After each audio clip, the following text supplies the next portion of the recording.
Welcome to Marketing Insights with Luan and Laura. My name is Luan Wise. If we haven't met before, hopefully we have. I'm a marketing consultant that has a specialism in the world of social media. I work with a variety of organisations. Throughout my career, I've worked agency side, client side, and run my own consultancy business for the last 12 years now. It will be 12 years when this is watched. So that's a fair while working across lots of different sectors, from marketing services, health and leisure, education, manufacturing, FMCG products, a huge variety of sectors and insights that I hope to bring to these series. And I'm Laura Chamberlain. I'm a Professor of Marketing at Warwick Business School. So I am an academic, but I don't just engage with teaching and research. I do some marketing as well. And I'm also the founder of Talk, Think, Do Group, which is all about empowering achievement. So doing a lot of work with graduates, the next generation, focusing on marketing, business and management, but also working with one-to-one with marketing managers and lots of different people in terms of continuing professional development and lots of different activities there all around the education space. So lots of different things that we're doing and going on. And the reason why we're pre-recording these sessions at the moment is because I am currently on maternity leave. So by the time this is live, and we send this out into the world, I will be otherwise engaged and not at a point when I can hop on to just quickly do a live session with Luan. But we didn't want to stop, and we didn't want to have a big break, so we've pre-recorded some sessions, and we will be coming back live in January, hopefully, where we'll be resuming, and you'll be able to interact with us more. But these pre-recorded sessions very much our style for when we do these things. It's very raw and unedited. It is a conversation. It's supposed to be informal and friendly. It's not polished by any stretch, but we wanted to share our views. We talk a lot about marketing. We find each other endlessly entertaining and interesting, and so we wanted to share that as a talking point, as a starting point for thinking around marketing more generally. Yeah. And I know the topic today, Luan, is one that is incredibly close to your heart, because it is focused on your work and your new book. So do you want to tell us a little bit about what we're going to be talking about today? Yeah, so I feel like, Laura, you've had loads of practice in terms of coaching me and responding to all of my questions over many, many years since we've first met. And that's kind of how the book and the research started, was us getting together, having a cup of coffee, talking about what I was working on, what I was thinking, and how my first book, Relax, It's Only Social Media, published in 2016, I was ready to, I thought it was going to be an update, edit out things like Google Plus, add in some new bits, do a second version. I thought it might be that easy, and made it a project for myself, which turned into let's do some research. And then a pandemic hit, so let's take that as a snapshot, and then let's do the research again and have a follow-up. So wanted to talk in this session, which we are recording early and plan to send out just before the book is launched. So you may be watching this before the book is available, or perhaps after the book is available. The book isn't entirely about the research, but it very much shaped my thinking in terms of what was needed in a book, what topics we could cover, and was all the stuff that I was reading, hearing, talking to people about representative of perhaps not everyone, but of a larger group of people. So I said this to you, you opened the laptop, and we started working on a research scope project. Yeah, and I think what's really nice about your book, because I have had the privilege of reading the whole thing already, is that it's not just opinion. It's not just based on your experience as a practitioner, because even though every practitioner like yourself has a breadth of experience, again, it always boils down to, you know, reflecting on your own experiences and the things that you're coming into contact with, but it broadens it out a little bit more, and it has that robust to it, which means we're able to talk about common themes, things that we're seeing coming to the fore, things that are changing, things that aren't changing, which is really interesting, and where we're seeing sort of positive moves forward, but also perhaps some things that make us feel a little bit uncomfortable, and we're able to start thinking in a more general sense rather than just looking at an individual's experience or experiences, and thinking about not just translating that into the now, but also the future. And so one of the things that I would say about what you've written is that it's future proof, which sounds like a really weird thing to say about social media. Well, yeah, but social media changes so often, right? And it's so quick. It's such a dynamic and exciting area to work in because of change. To tackle writing a book about social media means that you have to acknowledge that, which you do beautifully, but also think about some of those fundamental principles and some of those fundamental things that actually don't change, which mean that what you've done really nicely is you've set up this platform for enabling lots of different people from lots of different industries to really think about social media. And because it's underpinned by that research, it has that robustness and credibility behind it as well, which we're going to talk about a little bit more today. Yeah, well, firstly, thank you for being the first person to read it, which was amazing. The research itself was, and as we do, and this is partly why we do these sessions and we thought people would be interested in hear us, it's that balance, isn't it, of this is what I'm seeing in industry and this is what I'm talking about, and quite anecdotal or one-to-one conversations versus this is what the academic literature says. And one of the first places we started was, I think we have a folder with 20 or 30 academic papers in there of like, this is what's already been written, this is what people are saying. And the questionnaire through Qualtrics was created based on a lot of the academic papers that have previously gone by, and you doing a draft and me going, oh, what does that mean? And why would we want to include this? And then me adding in questions going, but this is what I want to explore, and how do we match that too? So it took us quite a lot of iterations, didn't it, to get that survey and also what we were trying to find out from it. Yeah, so working with an academic, robust measurement is like one of the things that I bored you to death about. But quite often when people will do a questionnaire, they'll just make up some questions because that's what they're interested in. But actually, if you want to do a robust piece of research, you have to really think through like what the question is, but also what it is you're measuring, and how you know what you're asking measures what you're intending to measure. Whole field of market research science behind this, which is academic training and all that kind of stuff, which I will not bore everybody with.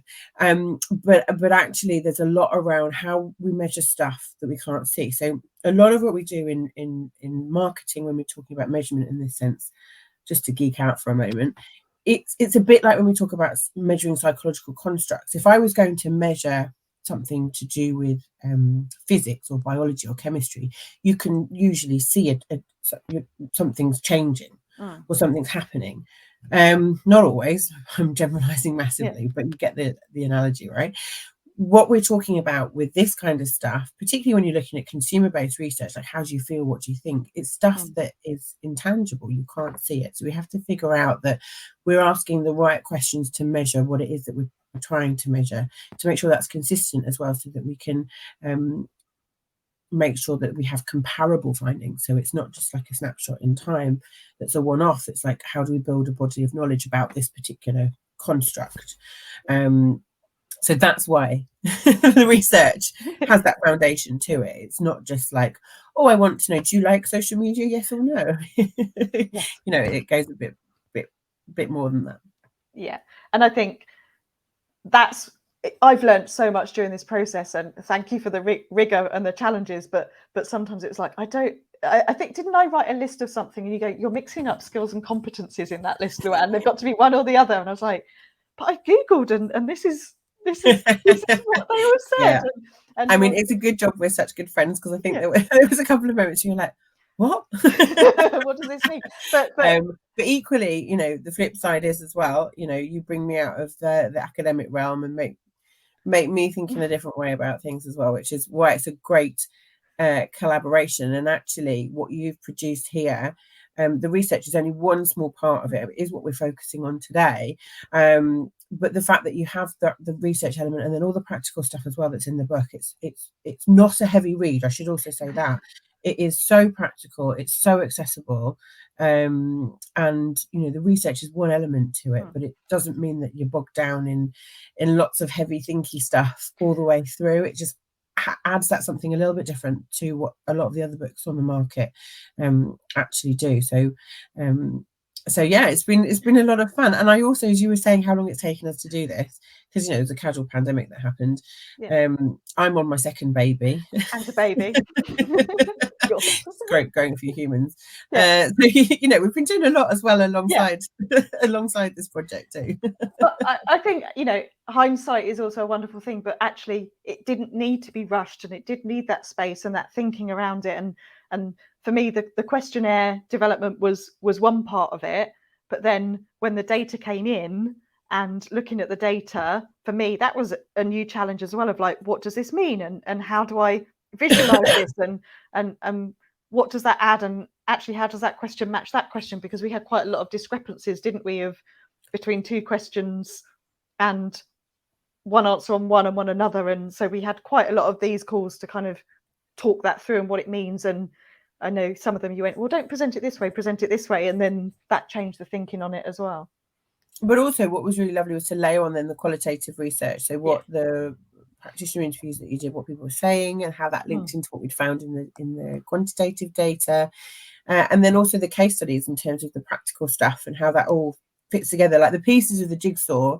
As we started to build it, they just fitted together so nicely that the story emerged for the book almost in terms of the narrative. I'm sure I've made that sound way more simple than the actual process it was for you. Hours. From the outside, the small part I played in this process, it was this seamless, amazing pieces of jigsaw that just fitted together.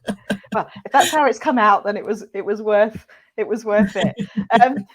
I think, just to come back onto one of your point about, yes, there is research in the book, and yes, it is very academic, rigorous research, but hopefully the way that it's come across, and actually, again, the conversations I have, is that I think what I found from the results, which we're going to explore a few of them, is that actually a lot of the conversations I have are to reassure people that they are not alone and that this is okay. And actually, you may work in isolation, or as we've talked about on previous sessions, if you watch our previous recordings, like, this is a moving feast all the time, and often it is done by early career marketers that are considered digital natives versus digital immigrants. So that is another layer of challenge to this. So I found that the results, yes, there was some surprises in terms of confirming things that perhaps I'd hoped might have been something different, but actually to use this to say it's okay and you're not alone. And sometimes, we had 50-50 splits on some things around, I do this versus that, and it's all okay. Now here's some advice and some examples and some case studies to change where you're at now, to do something differently.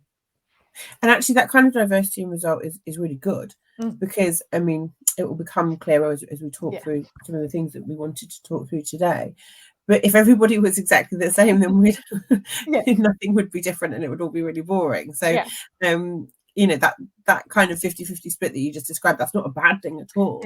And there's lots of different ways to cut a cake, right? So it doesn't necessarily reflect a negative when there's diversity in results.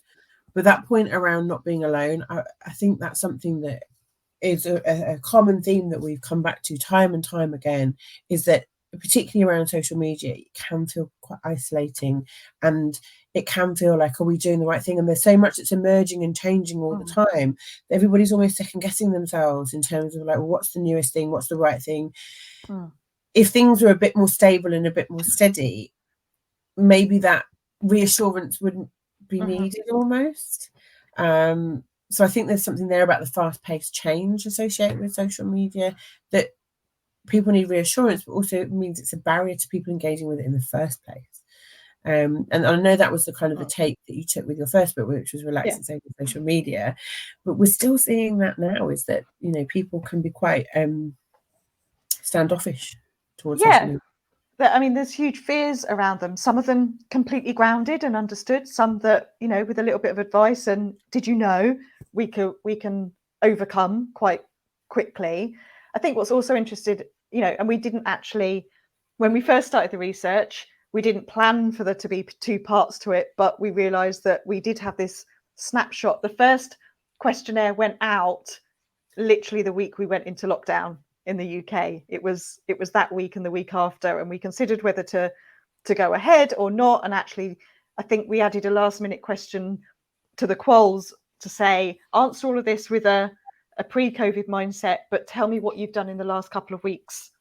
Yeah, I mean, anybody working in the social media space during that period of time has probably, if they're listening to this, just taken a massive intake of breath and memory, because it was a time, and we had to make a judgment call what we were going to do, and obviously we didn't have a crystal ball at the time. But as you say, what we've then done since, and having the second wave of data collection in 2022, is that we do have that ability to compare and contrast a little bit.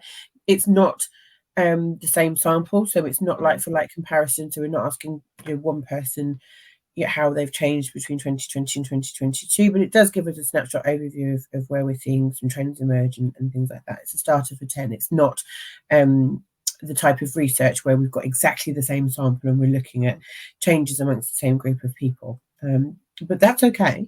It's still valid. But it gives us some really interesting insight into where we're seeing things changing and growing, given the huge implications of everything that's happened in the last couple of years. Yeah. Should we have a look? So we're going to show this on screen. You're seeing this on the recording. The charts are in the book. If you would like a copy of the slides, more than happy to share them and go through in more detail if anyone's interested in the questions. This is only a snapshot of some of the questions that were asked, but we'll start with the methodology, just to share with you that we ran this in 2020 and 2022. 2020 respondent details are along the top of the slide, 22 along the bottom. We did ask a lot of background information. We wanted to make sure that we had responses from a cross-section of ages. We've talked about digital natives and digital immigrants. We wanted to make sure that we didn't just ask one age group. We also had questions in there about how much social media was part of your job. Are you involved in the strategic or the day-to-day implementation? I'm not going to share all of those charts, but we did ask those questions so that we could gain those insights. So we had a really nice cross-section of ages on both questionnaires. We also had a mixture of company sizes, from small micro organizations up to 250. We wanted to keep this SME focused as much as we could, because we know that there are differences, and if we went too broad on company size, that might be a different challenge. Every respondent, I should add, was UK based, so this is UK only research. We did also ask about type of organization, and if you can read it on the slide, we did have a mixture of B2B only, B2C, some mixture. In there is client side and agency marketers as well, a few education and non-for-profit in there. So we had a nice mixture, and in our analysis we did look at, was there any big trends around age groups or company sizes? So what this information allows us to do, there are, as you can see just by the graph, there are some differences between the demographic makeup of the samples. They're not major differences in terms of, you know, how they'll impact the results, but what it then allows us to do is the kind of cross tabulation that Luan's talking about, where we could look at splitting age brackets, for example, and seeing that immigrants versus natives, if that had any impact on the way in which people were reflecting on things or doing things or feeling about things. So but yeah, we had a good response rate and some good samples for our data to underpin what we did. And in the questions there was a mixture as well of there wasn't any free text questions in there, it was all scales, and most of the ones I think we're sharing today were on the scale of how strongly someone agreed or disagreed with a statement. So I'll start with the first one, because this was something that comes up in conversations, wanted to check this question around, I don't know how social media fits into the business plan. And we can see here that in 2020, just over half, 56.2%, said that the people that the respondents said that they understood how it fitted into the business plan. But also there's a section in the middle that were unsure either way. And it's important for us to make sure that we don't just have agree and disagree, and that we have the uncertainty as well. Not really a big difference between 2020 and 2022 in terms of the answer to this statement. No, but I would say what's interesting to me in that 2022, that disagree box. So this is a negatively worded question, so I don't know how social media fits into the business plan. So people who disagree with this statement actually do know how it fits into the business plan. So overall, you'd probably say not a massive difference in terms of overall numbers, sort of broadly agree, disagree. But the fact that there's a bigger shift towards that disagree box is interesting to me, because it means that shows a slight trend towards people understanding how social media fits into a business plan. What is super interesting is the somewhat agree and strongly agrees that people don't know how social media fits into a business plan. So if that's on the right hand side of the screen in the sort of darker shade on the graph, and that to me is so interesting because it is relatively stable, which means that there are still a lot of organisations and people working in organisations that are not connecting the dots between what they're doing in terms of their social media and their overall business plan, which logically isn't a good thing. Fill in the gaps. You could probably, and again, this isn't a personal criticism, but for me, it's fact. It's what's happening. When you're thinking about social media, it's not an add-on activity. It's not an afterthought. It is fundamentally a Marcom's channel, and is a way of connecting with your consumers, not across the board, of course. Like, there are obviously, if you look at certain B2B businesses, people might be thinking, well, it doesn't apply to me. We can talk about that in a minute. But the fact that in 2022, there's still quite a chunk on that graph that are not being clear about how social media fits into a business plan. They are doing social media, but they don't know how it fits in the business plan. That is worrying. That is really worrying to me, because that means the strategic piece isn't happening. And anecdotally, from conversations I've had during training, if I ask this question, there's two responses. One, I haven't seen the business plan, I've never asked for it, or I've asked for it and I haven't been shown it. They won't let me see it. So the onus is on, if you don't know how it fits in the business plan, make sure that you've seen the business plan and to align it. If you are not being shown the business plan, that is another challenge within your organisation. That's a massive challenge in an organisation. Yeah. And I can say that as an independent academic. Yeah. And not a social a business plan that's not being shared, that's not transparent, that's not actively talked about. That's quite problematic for me on a strategic level in an organisation. So there's something there. I just want to circle back around, Luan, to something I kind of touched upon as well, because I realised I opened a can of worms and then firmly put the lid back on it, and then I wanted to open it up again. B2B though, because it's very easy to think about social media in terms of B2C. And a lot of the conversations that we've had and continue to have are around the importance of social media for B2B. And, there may be people who work in the B2B space who are embarking on their social media journey because, by the very nature, it's just taken a while to filter through that this is something that's a tool that can actually be quite valuable and useful. I didn't know if you just wanted to speak to that really quickly, as I've shown you a bit of a curveball while we talk about this idea of the business plan, the strategy, and what that looks like in the B2B space.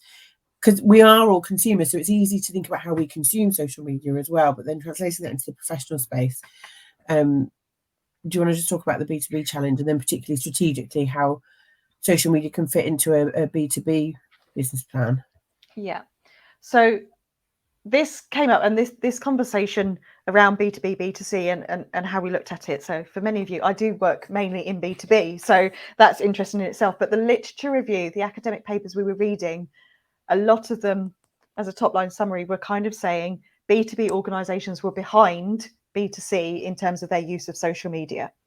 So that's where this came from, is that they were behind. They perhaps sometimes struggle to go, well, B2C are doing this and the big brands, but they can because it's exciting and, you know, everyone knows about it. And how do we do that for widgets and things that perhaps are seen as traditional B2B? But of course, B2B is more than widgets. So the academic literature does say that B2B organizations were behind in terms of social media. Something else that came out in quals, in literature review, in my experience as well, is that very often use of social media at work is based on personal experiences. And that is us as a consumer. That is us using Facebook or Instagram. And the translation of I know how to use it, or I don't like it because I don't like some of these platforms and how they work, it's very difficult to translate that, and it's always seems to come from personal to business, not I do this at work, I'll see what that looks like for me socially as a consumer. So that's the two key areas I think around this B2B B2C split. There's something there as well, as you were talking, that just sparked a thought, and Luan's smiling now because she's like, where are you going to go with it? Yeah. And we've never talked about this before, I don't think. So I am going a little bit off piece. Okay. She's like, why are you doing this while we were recording a session? But there's something there around changes in consumption behaviour. And by that, I mean the way we consume social media. So it's very easy to see in the B2B space how we consume social media from a consumer's point of view, right? So from a marketer's point of view, then you flip it and you're like, I can see how I reach my customers. With B2B, how we consume social media in a professional context in that B2B space is shifting and changing, I think. And so but it's the slower burn, right? Mm-hmm. So I wonder if it's there. It's like, how do people consume social media content as a B2B customer? Mm-hmm. And how does that inform their professional activities? And that's what's shaping and changing. And then if you think about then which platforms people consume professionally compared to when they're in that B2C consumer consumption context, that's the shift and that's the difference. Now, there's a whole different can of worms that I don't want to open, which is like your professional identity, your personal identity, work, consumer, like how that all fits together, of course. Yeah. But I think actually thinking about why that social media has been penetration has been slower in the B2B space is because traditionally people didn't consume social media as a B2B, the second B, the customer B, in the same way. So it was almost seen as a defunct channel, but people are professionally consuming social media content more and more and more and more, which is why platforms such as LinkedIn are amazingly popular. That's not just about building your network, that's also about content sharing and generation, right? So for me, that's why, particularly in the B2B space, actually thinking about your communications within your B2B network and fitting that into your business plan and how that all syncs together becomes even more important in some ways, because actually it's so emerging still. I'd say emerging rather than emerge. Would you agree with that? Yes, I would. And I was smiling because I'm kind of seeing our heads are going, there's another project over here. And we could look at this because, well, the literature review before we started the research said that B2B was behind. I'm not saying, I don't have evidence either way to say that it is still behind, but I would use my reading and knowledge and insights to say perhaps the gap has closed, and that was accelerated because of the COVID pandemic, when we couldn't go out and personal sell or face-to-face events, and things did shift online, and particularly increased use of LinkedIn as an online networking tool because of the pandemic. So I would, without doing research, like to think that the gap has started to close and accelerated, not just because of the pandemic, but because of change over time. But let's Yeah, face it. 100% would agree. Yeah, sorry, that was a bit of a curveball to throw out there, but It's important to recognise the differences, and that it is what I'm talking about in this book, and our conversations are about using social media for business and work, and that there is a link between personal use and a translation of personal use to when we're doing it in the workplace. Let's have a look at a few more. The next one, which kind of leads on from this and would be very, very hard to do if you didn't have sight of the business plan, but is a different question. And again, the results, a bigger difference between 2020 and 2022, but a question around setting the right objectives. And by setting the right objectives, I know that this isn't easy, and this is something that I come across as a practitioner, and I've read lots of documents, I've judged awards, and I think this is where I have one of those pet projects around objectives should be smart and they should meet the 5 criteria. And sadly, I find it very rare to see an objective that is written that is specific, measurable, achievable, realistic, and time related. Setting them right for me is that, but also, you know, this chart that I don't know how to set the right objectives. Disagree is on the left, the lighter colours. So many people are disagreeing with I don't know how, which means that they do know how, but there is still, you know, I think there's on the right. Yeah, I think that there's 2 parts to that. Like, I don't know what the right objective should be, because there's no one size fits all, right? It's not like, yeah, these are the top 3 things that everybody should have as their objectives. Of course not. That's the very nature of it. So again, it's that reassurance piece, like, what am I actually trying to achieve, and aligning your objectives with that, number 1. Number 2, the point around the SMART point. People know what SMART objectives are. They know the SMART acronym.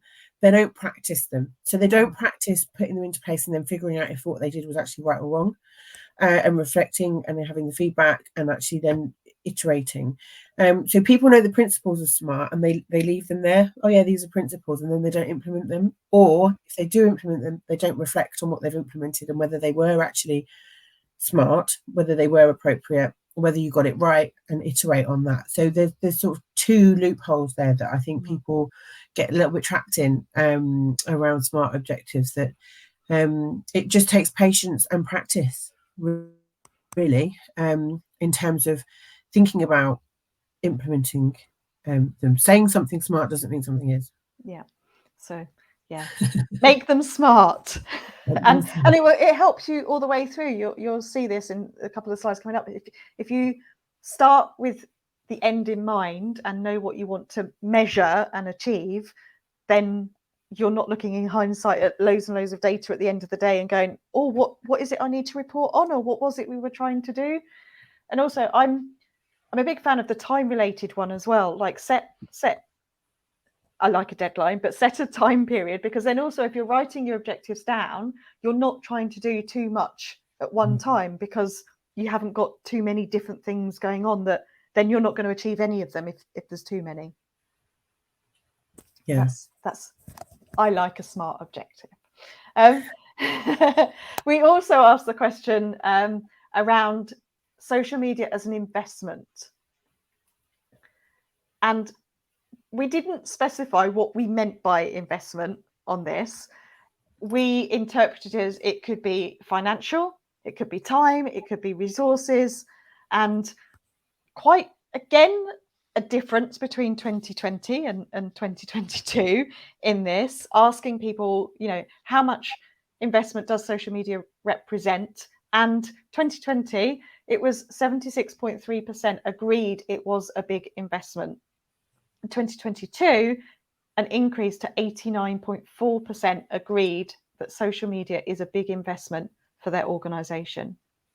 Yeah, not surprising given the pandemic and the way everything moved online. But I think when you overlay this result with the triangulation of the calls and the other things that you present in the book, it's so interesting, because on one hand, this is positive, because people are starting to take it more seriously and see that it is something that is needed to be invested in. It's not just something the intern can do or an add-on. I mean, that is a little bit at odds with the business strategy piece we were talking about before. So it does indicate that there is sort of more gravitas attached to social media, and the fact that it is something that investment is required in. The flip of that, however, means also that the enormity of the investment, whether that's financial, time, people, etc., what that starts to look like means it can also become an increased barrier to people engaging with it, because it then feels quite enormous, like, oh, that's a lot to take on, or that's a lot to do, I don't know where to start. So it's kind of a double-edged sword in some ways. It's a positive interpretation of this on one hand, in that, you know, it's being given the gravitas that it deserves, but on the other hand, that can also be a barrier, not wholesale, not across the piece, of course, but actually seeing something as a big investment means that actually there is a necessity for time, people, money to be placed into it, which traditionally, in times of yore, not across the board, but people have not always put an investment into the social media arm of their strategy or their tactics, or whatever they're doing. So so again, can be seen as a positive. Yeah. Couple more. While we're on the topic of business plan objectives, we've picked out these because they kind of fit together. A question around, I don't know what to measure. And, you know, taking this in the context of the business plan, setting objectives, it's a big investment. When we're investing so heavily, I believe, in social media, we need to make sure that things are working, and we will know if things are working if we measure them. As I said, you know, start with the end in mind and what's success going to look like. And these numbers are, even though it's slightly moved, asking people to agree or disagree, pretty much on the kind of 50% either side mark, particularly when we take in the neither agree or disagree, which I think is concerning, that the big investment, objective setting, we don't know what to measure. I think because people get intimidated by measurement, and people assume that measurement is the be all and end all. Measurement equals success or not, right? Whereas actually, no, measurement's an indicator. And whenever I teach around measurement, it's always around this idea of figuring out what are the best things that are going to give you indications of what you want to know, whether you're achieving what you want to achieve. So having one band-aid measure isn't going to give you a full picture, right? So I think there's a lot of implications around how many measures you can have, what the best one is, what you're trying to do, what everybody else in your industry, what the standard is, all that kind of stuff. So it gets quite muddy quite quickly when you're thinking about, what should I measure? I just want somebody to tell me what the best thing to measure is, and then I'll go and do that, and then I'll know whether I'm doing a good job or not. It's not that simple. And again, this is where the strategic thinking behind understanding what you're trying to achieve, what your smart objectives are, thinking about what you're measuring, but also the measure being an indication, it not being the absolute, being really, really important. So again, I think there's a lot of fear around measurement, and it's not necessarily that people don't know what options are available to measure. They don't know what they think the optimal measurement is. Yeah, and also the challenges around measurement are measuring a single post, which is never in isolation. It's part of a bigger picture, and it can take a long time to get results. So it is an absolute huge challenge, but I think there is a difference between what we're measuring and not knowing at all. So, and just to refer back, so if you haven't watched the September recording, we talked about learning, and just to link back into something we talked about then, you know, it's this idea of understanding the bigger picture. So also the granular level of like how one post is doing and stuff. Yeah, fine. It's really easy to get caught up in measurement around that. But if you want to think about how your social media strategy fits into your big brand build, which is a long-term activity, loads of work in theory being looked at around, you know, long-term versus short-term, then you know, that tiny snapshot measurement of one post, you know, and it's having that view of how everything sort of fits together almost is also really, really important, rather than just literally trying to take a tape measure up to something, being like, this one thing measures this much. That's not the best way of doing it. And measurement isn't always quantitative in numbers. Yep. It's qual as well. It's around sentiment and other factors. So this was some data which I do talk around in the book. A final one for today on the research. We then took another question around measurement to say, okay, in terms of return on investment, how do you measure social media ROI? And in this question, it wasn't an agree or disagree. People could answer this question by ticking more than one box. So they could say, we don't measure ROI, which is the first tranche. So in 2020, we had 21.9% of people said they don't measure social media ROI. That had reduced in 2022 to 14.6%. Which is a positive news story. Yes. That number reduced. Yes. The other options that we gave people were against business objectives, which we've just been talking about. The next one along is number of followers, then traffic to website, leads generated, and other. So we can see actually the top response in both years was traffic to our website, which I think we could do a whole nother session around using social media to drive traffic to websites. The second one, which is one step to the left, is number of followers.